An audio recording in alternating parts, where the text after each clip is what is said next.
The Diary of a Madman by Guy de Maupassant.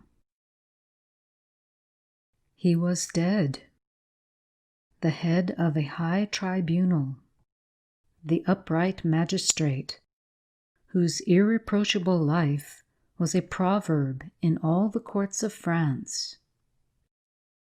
Advocates, young counselors, judges had saluted, bowing low in token of profound respect, remembering that grand face, pale and thin, illumined by two bright, deep-set eyes.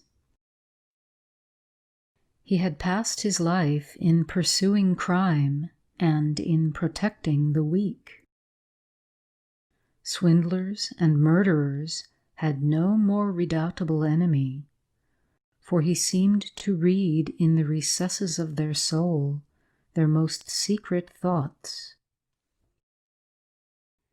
He was dead now, at the age of 82, honored by the homage and followed by the regrets of a whole people.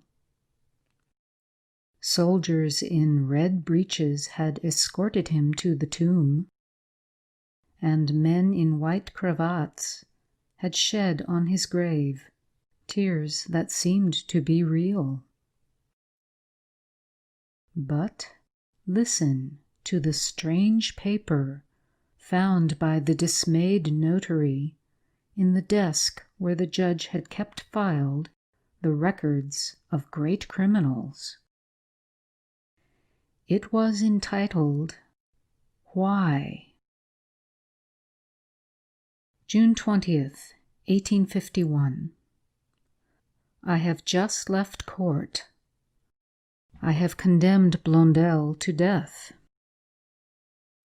Now, why did this man kill his 5 children?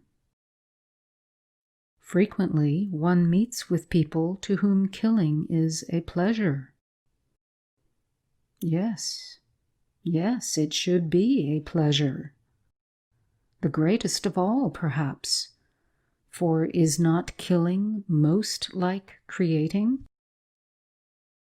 To make and to destroy. These 2 words contain the history of the universe, the history of all worlds, all that is, all. Why is it not intoxicating to kill? June 25th. To think that there is a being who lives, who walks, who runs. A being? What is a being? An animated thing which bears in it the principle of motion, and a will ruling that principle. It clings to nothing, this thing. Its feet are independent of the ground. It is a grain of life that moves on the earth. And this grain of life, coming I know not whence, one can destroy at one's will. Then nothing more. It perishes. It is finished. June 26th. Why, then, is it a crime to kill? Yes, why? On the contrary, it is the law of nature. Every being has the mission to kill. He kills to live, and he lives to kill. The beast kills without ceasing, all day, every instant of its existence. Man kills without ceasing to nourish himself. But since, in addition, he needs to kill for pleasure. He has invented the chase. The child kills the insects he finds, the little birds, all the little animals that come in his way. But this does not suffice for the irresistible need of massacre that is in us. It is not enough to kill beasts. We must kill man, too. Long ago, this need was satisfied by human sacrifice. Now, the necessity of living in society has made murder a crime. We condemn and punish the assassin. But as we cannot live without yielding to this natural and imperious instinct of death, we relieve ourselves from time to time by wars. Then a whole nation slaughters another nation.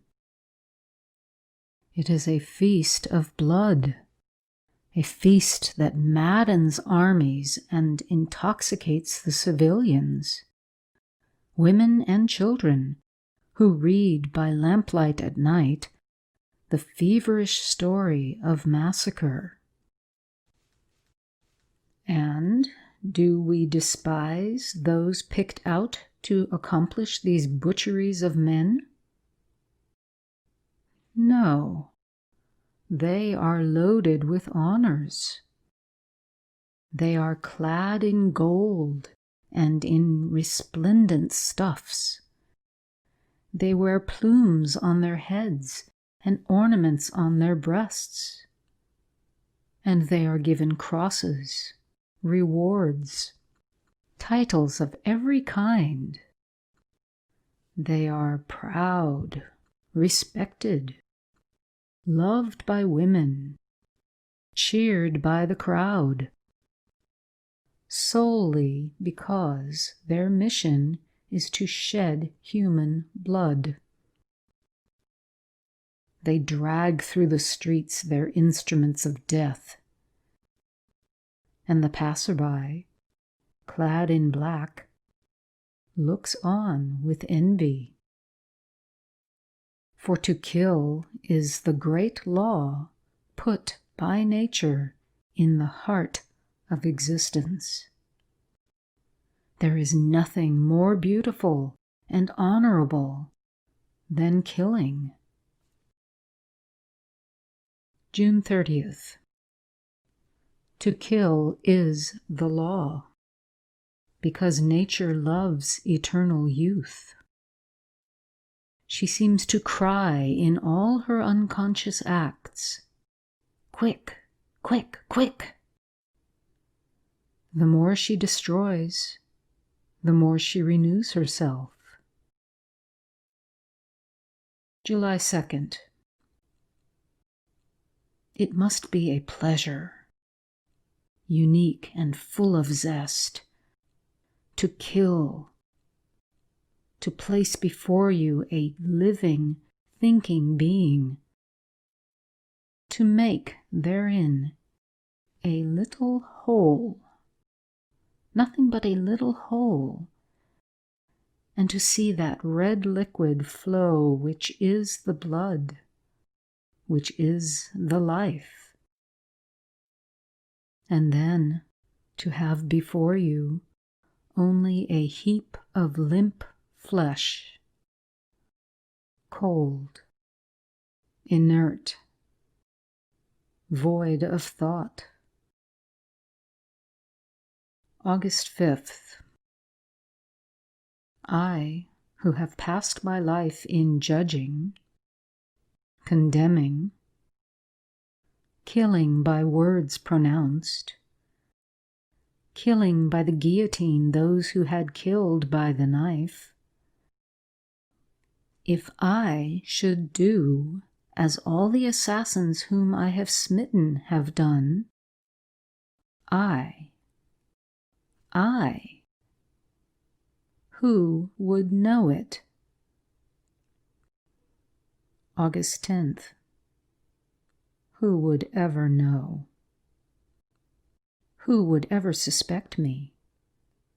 Especially if I should choose a being I had no interest in doing away with. August 22nd. I could resist no longer. I have killed a little creature as an experiment, as a beginning. Jean, my servant, had a goldfinch in a cage hung in the office window. I sent him on an errand, and I took the little bird in my hand where I felt its heart beat. It was warm. I went up to my room. From time to time, I squeezed it tighter. Its heart beat faster. It was atrocious and delicious. I was nearly choking it, but I could not see the blood.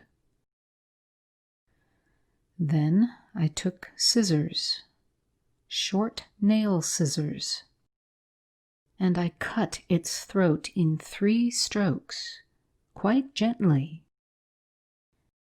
It opened its bill. It struggled to escape me. But I held it. Oh, I held it. I could have held a mad dog. And I saw the blood trickle. And then I did as assassins do, real ones. I washed the scissors and washed my hands. I sprinkled water and took the body, the corpse, to the garden to hide it. I buried it under a strawberry plant. It will never be found. Every day I can eat a strawberry from that plant. How one can enjoy life when one knows how. My servant cried. He thought his bird flown. How could he suspect me? Ah. August 25th. I must kill a man. I must. August 30th. It is done. But what a little thing. I had gone for a walk in the forest of Verne. I was thinking of nothing, literally nothing. See, a child on the road. A little child eating a slice of bread and butter. He stops to see me pass and says, "Good day, Mr. President." And the thought enters my head, shall I kill him? I answer, "You are alone, my boy?" "Yes, sir." "All alone in the wood?" "Yes, sir." The wish to kill him intoxicated me like wine. I approached him quite softly, persuaded that he was going to run away. And suddenly I seized him by the throat. He held my wrists in his little hands, and his body writhed like a feather on the fire. Then he moved no more. I threw the body in the ditch, then some weeds on top of it.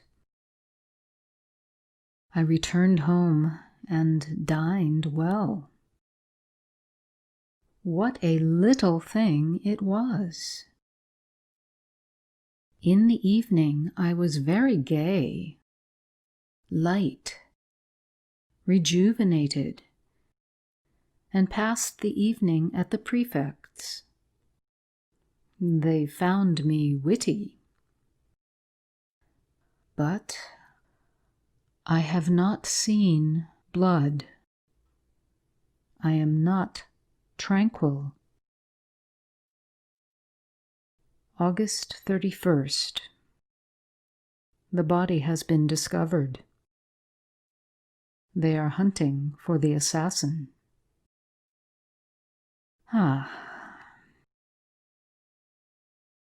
September 1st.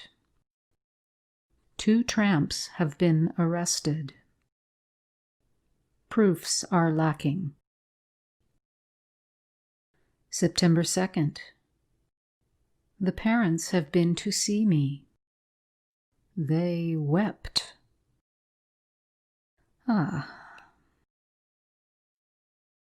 October 6th.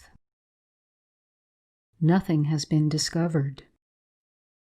Some strolling vagabond must have done the deed.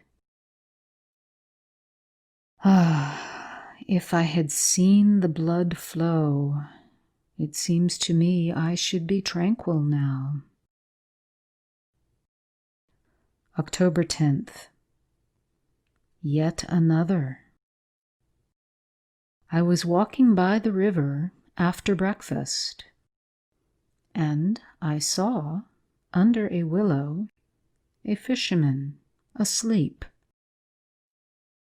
It was noon. A spade, as if expressly put there for me, was standing in a potato field nearby. I took it. I returned. I raised it like a club, and with one blow of the edge, I cleft the fisherman's head. Oh, he bled, this one. Rose-colored blood. It flowed into the water quite gently, and I went away with a grave step. If I had been seen, I should have made an excellent assassin. October 25th. The affair of the fisherman makes a great noise. His nephew, who fished with him, is charged with the murder. October 26th. The examining magistrate affirms that the nephew is guilty. Everybody in town believes it.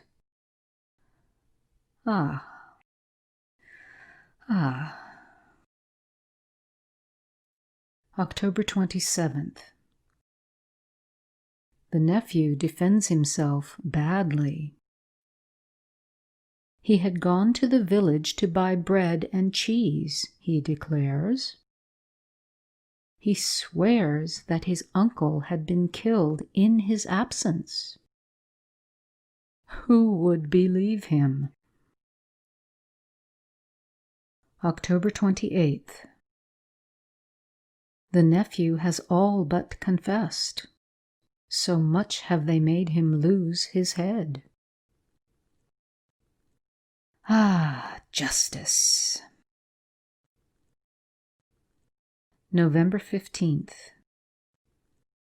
There are overwhelming proofs against the nephew, who was his uncle's heir. I shall preside at the sessions. January 25th, 1852.